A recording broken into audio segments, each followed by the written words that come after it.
Mais de 20 pessoas morreram na passagem do furacão Irma pelas ilhas do Caribe. No início da noite, ele voltou a ganhar força e deve chegar aos Estados Unidos na madrugada de domingo como categoria 5, que é o nível com maior potencial de destruição. Nossos enviados especiais Sandra Coutinho, Fernanda Saviolo e Orlando Moreira acompanham na Flórida a operação para retirar milhões de moradores. A praia mais famosa dos Estados Unidos está fechada. Mesmo assim, alguns ignoraram as ordens e aproveitaram os últimos momentos tranquilos em Miami Beach antes da chegada do Irma. A Flórida vai ser atingida em cheio pelo furacão. 680 mil moradores de Miami receberam ordem para deixar as casas. É a maior operação de retirada da história da cidade. Miami ficou parecendo uma cidade fantasma. O medo se justifica.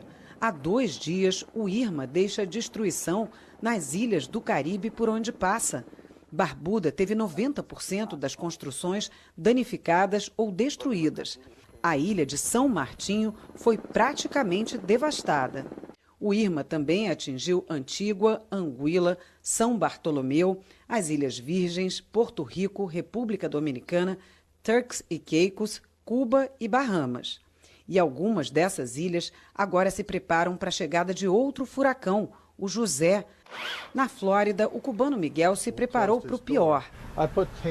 Reforcei todas as portas e janelas, mesmo que tiver inundação. Acho que a casa está protegida, diz ele. Cerca de 300 mil brasileiros vivem aqui na Flórida. Muitos deixaram o estado em busca de lugares seguros para se abrigar do Irma. Mas alguns decidiram ficar e vão enfrentar um dos furacões mais fortes que já passaram por aqui. Aline e Marco se mudaram para Miami há 1 ano e nunca viram nada parecido, mas estão confiantes. Primeiro porque a gente confia na casa e acho que aqui não é uma área que vai ter muito problema. Mas segundo, não tem para onde ir. Então a gente falou, não, vamos fechar a casa, comprar todas as coisas e acho que está tranquilo. A despensa também está abastecida. A gente comprou aqui bastante água, não tinha mais água normal, então a gente teve que comprar o que tinha, água com gás. Essa é a última etapa dos preparativos. A gente vai encher a banheira porque se falta água, pelo menos tem alguns dias para as crianças tomarem banho. Tudo que estava no jardim veio para a sala. Júlia e Arthur, de 3 e 5 anos, encaram tudo como se fosse uma grande aventura. Olha, acho que aqui a gente vai ficar bem protegido, não vai, Arthur? Sim. Você garante? Me garante.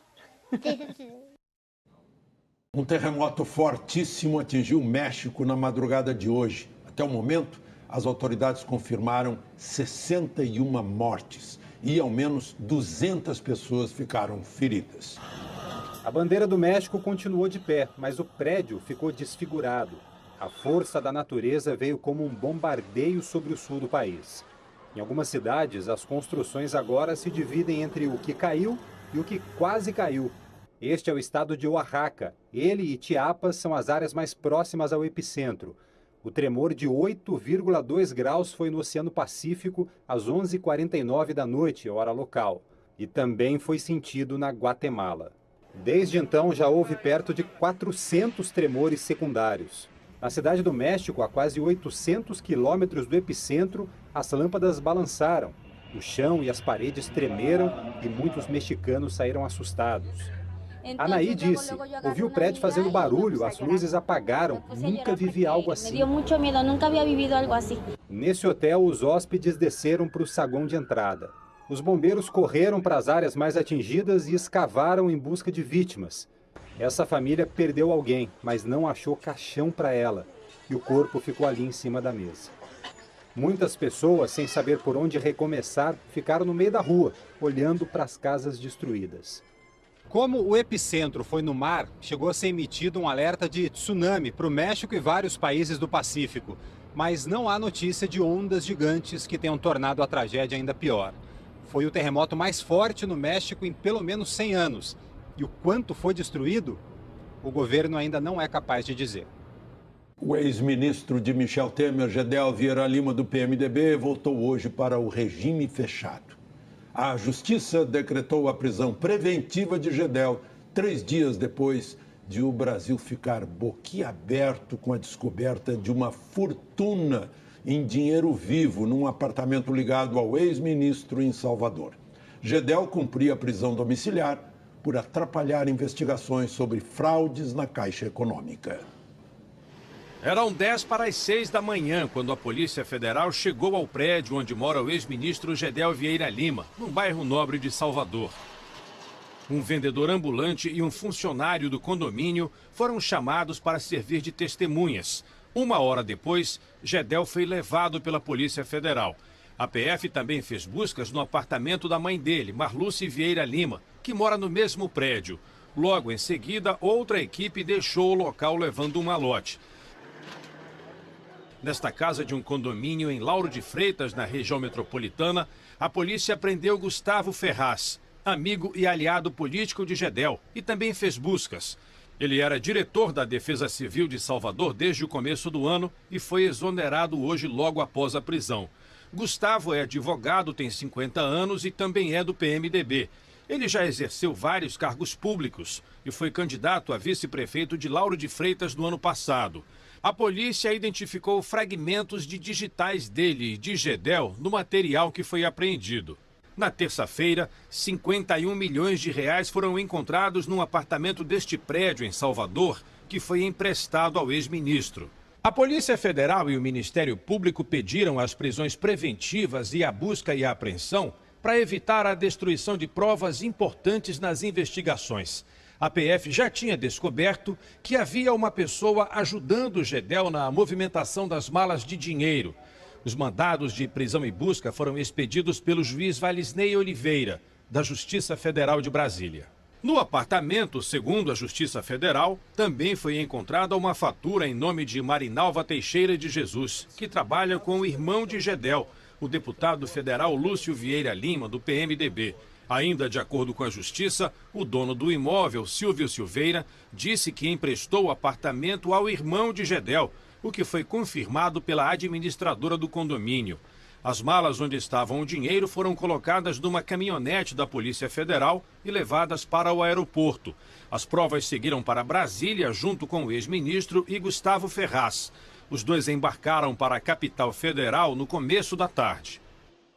A prisão de Gedel Vieira Lima trouxe uma preocupação ao Palácio do Planalto, que agora teme uma possível delação premiada.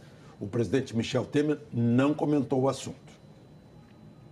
A primeira manifestação do presidente hoje foi nas redes sociais. Demonstrou solidariedade às vítimas do terremoto no México, além dos atingidos pelo furacão no Caribe. Mas é outro desastre que realmente preocupa Michel Temer. Tem nome, sobrenome e está a poucos quilômetros do Planalto, na Papuda, Gedel Vieira Lima. Mas sobre isso, silêncio absoluto.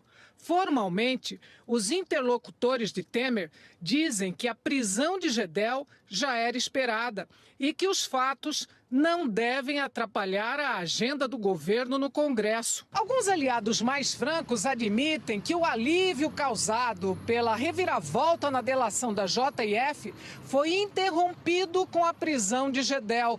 Isso, somado à delação do doleiro Lúcio Funaro, aumenta a tensão no entorno do presidente. Gedel é apontado como um dos arrecadadores do PMDB de Temer. Operava com a JBS, usava o doleiro Funaro e sabe muito sobre os esquemas do partido. E, para piorar, todos sabem que Gedel não tem temperamento para aguentar calado. O Planalto teme a possibilidade de uma delação.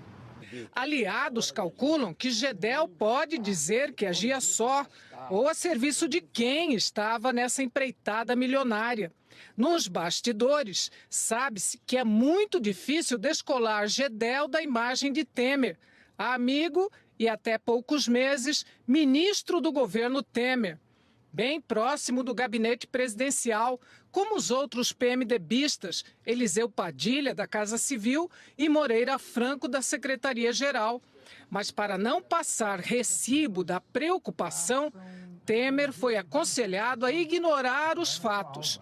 Logo que o amigo Gedel chegou preso a Brasília, o presidente divulgou um vídeo destacando os fatos positivos da semana. No Brasil, a semana foi repleta de boas novas.